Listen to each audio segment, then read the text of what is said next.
Dalam sebuah hadis terkenal disebutkan, "Aku tinggalkan kepada kalian dua perkara, yaitu kitabullah dan sunnahku. Barang siapa yang berpegang teguh kepada keduanya, maka ia tidak akan tersesat selamanya." Kalimat ini sering dijadikan penegasan bahwa jalan keselamatan umat sudah sangat jelas, sederhana, dan terang benderang. Tidak ada alasan untuk salah arah. Tidak ada ruang untuk tersesat. Tapi mari kita ajukan pertanyaan yang agak menggigit. Kalau benar berpegang pada kitabullah dan sunnah Nabi menjamin tidak tersesat, lalu bagaimana kita menjelaskan fakta bahwa hanya beberapa tahun setelah Nabi wafat, kaum muslimin sudah saling berhadap-hadapan dalam perang Jamal dan Siffin? Apakah ini berarti para sahabat, orang-orang yang hidup paling dekat dengan Nabi, yang mendengar sabda beliau langsung tanpa perantara, justru tergelincir dari janji hadis itu? Apakah mereka benar-benar berpegang pada kitabullah dan sunnah, ataukah keduanya hanya dijadikan stempel sah untuk membungkus ambisi politik? Pertanyaan ini sulit dihindari sebab sejarah tidak bisa disapu begitu saja dengan romantisme. Jika janji wahyu dan sunnah Nabi begitu kuat, mengapa dalam tempo tidak sampai seperempat abad setelah beliau wafat, umat Islam sudah terpecah dalam pertumpahan darah, bahkan dengan melibatkan nama-nama besar yang selama ini dijadikan teladan? Jadi, seruput dulu kopinya, mari kita mulai.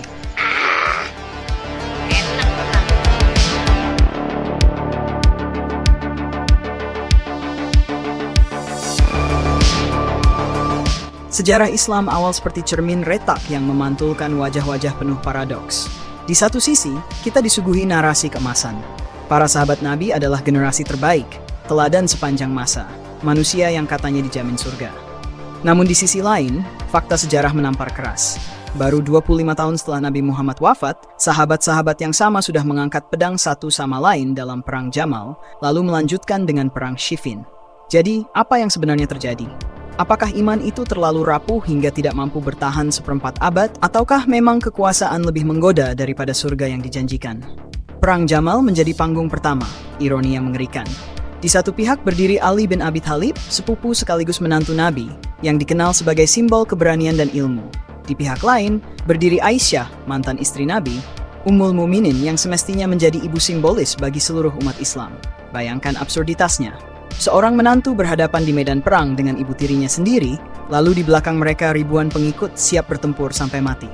Jika ini bukan tragedi paling getir dalam sejarah Islam, lalu apa? Lalu pertanyaan besar mencuat, bagaimana mungkin ajaran yang dibawa seorang nabi dengan seruan kasih, persaudaraan, dan innamal mu'minuna ikhwatun, sesungguhnya orang-orang beriman itu bersaudara, bisa berubah secepat itu menjadi medan pertumpahan darah? Jawabannya, mau tidak mau, kembali pada realitas paling purba, manusia. Ketika Nabi masih hidup, beliau adalah pusat gravitasi, pemersatu, dan simbol legitimasi. Tapi begitu Nabi wafat, orbit itu kehilangan pusatnya. Yang tersisa hanyalah ambisi, interpretasi, dan perebutan legitimasi siapa yang paling pantas menjadi penerus kekuasaan. Korban perang Jamal diperkirakan mencapai lebih dari 2.000 jiwa. Angka itu bukan sekadar statistik, tapi manusia-manusia yang sama-sama membaca syahadat, sama-sama salat, bahkan mungkin sama-sama pernah mendengar Nabi berkhutbah. Pertanyaannya, apa yang lebih kuat dari persaudaraan iman sehingga mereka rela saling tikam? Jawabannya pahit, politik. Kekuasaan yang dibungkus dalam bahasa agama lebih menggoda daripada sekadar idealisme ukhuwah Islamiyah. Dan seolah Jamal tidak cukup, panggung berikutnya lebih besar lagi, Perang Siffin. Kali ini, Ali berhadapan dengan Muawiyah, gubernur Syam, sahabat Nabi juga, tetapi dengan karakter keras dan kepentingan politik yang tidak main-main. Kalau Jamal adalah perang keluarga, Siffin adalah perang dinasti. Dan sejarah mencatat, dari sinilah akar perpecahan Sunni Syiah mulai bertumbuh, menjadi luka yang tidak pernah benar-benar sembuh hingga hari ini. Ironi semakin kental jika kita tarik garis waktu. Hanya 2 dekade lebih sedikit setelah wafatnya Nabi, umat yang konon baru saja disinari wahyu, sudah terjebak dalam konflik berdarah. Padahal wahyu yang terakhir diturunkan menegaskan, hari ini telah kusempurnakan agamamu. Tetapi kesempurnaan itu justru diuji dan luluh lantak dalam kenyataan bahwa para pengemban langsungnya tidak mampu menjaga persaudaraan. Satire terbesar dari semua ini adalah bagaimana narasi kemudian dipoles. Generasi setelahnya memuja para sahabat dengan gelar radhiyallahu anhu, tapi seakan menutup mata bahwa mereka pun manusia yang bisa salah, bisa tamak, bahkan bisa haus darah. Kita dipaksa percaya bahwa para sahabat semuanya adil, padahal sejarah berteriak lain. Mereka bisa berdiri berhadap-hadapan, saling memanggil musuh Allah, lalu saling membunuh di medan perang. Maka pertanyaan yang menggantung di udara, apakah benar iman itu rapuh? Ataukah yang rapuh justru tafsir kita tentang keimanan?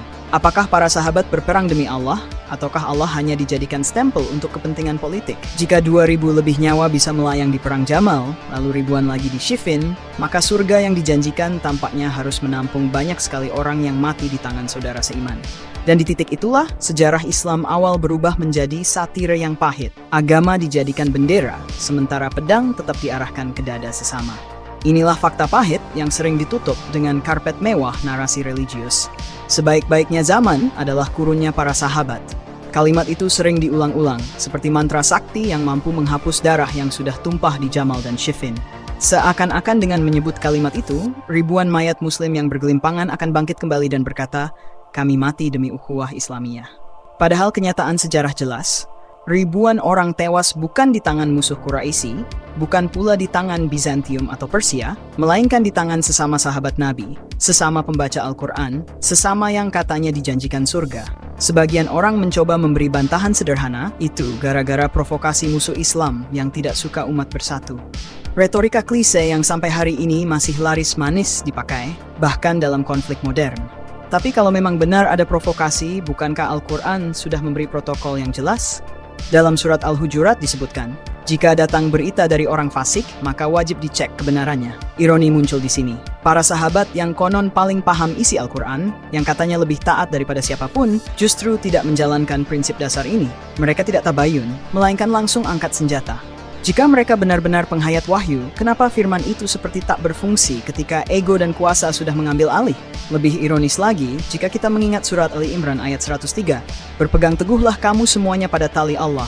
Janganlah bercerai-berai. Ingatlah nikmat Allah ketika kamu dahulu bermusuhan, lalu Allah mempersatukan hatimu." Ayat itu adalah deklarasi ukhuwah Islamiyah yang sangat gamblang.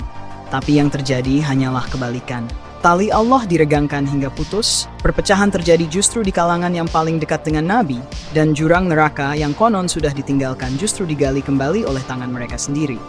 Perintah untuk bermusyawarah dalam segala urusan, sebagaimana tertulis dalam surat Ali Imran ayat 159, tidak mampu meredam ego kepentingan yang bersemayam di dada para sahabat yang berkonflik saat itu.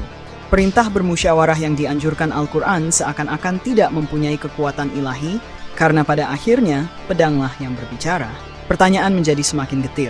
Jika para sahabat yang katanya imannya tak perlu dipertanyakan lagi, justru terjebak dalam perang saudara hanya 25 tahun setelah Nabi wafat, lalu di mana letak efektivitas wahyu? Apakah Al-Quran tidak cukup kuat meredam kerakusan akan kuasa? Ataukah yang lebih jujur, politik memang lebih menggoda daripada ayat? Jika nasihat wahyu tak mampu menghentikan pedang sahabat, maka siapa yang bisa menjamin generasi berikutnya akan lebih taat daripada mereka? Disinilah benturan terbesar antara fakta dan narasi.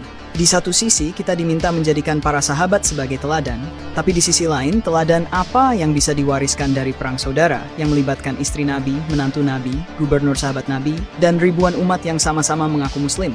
Kalau yang diwariskan hanyalah pola-pola perebutan kuasa yang diselimuti ayat, maka jangan heran jika sejarah Islam selanjutnya penuh dengan perang saudara, dari fitnah kubra hingga perang mazhab.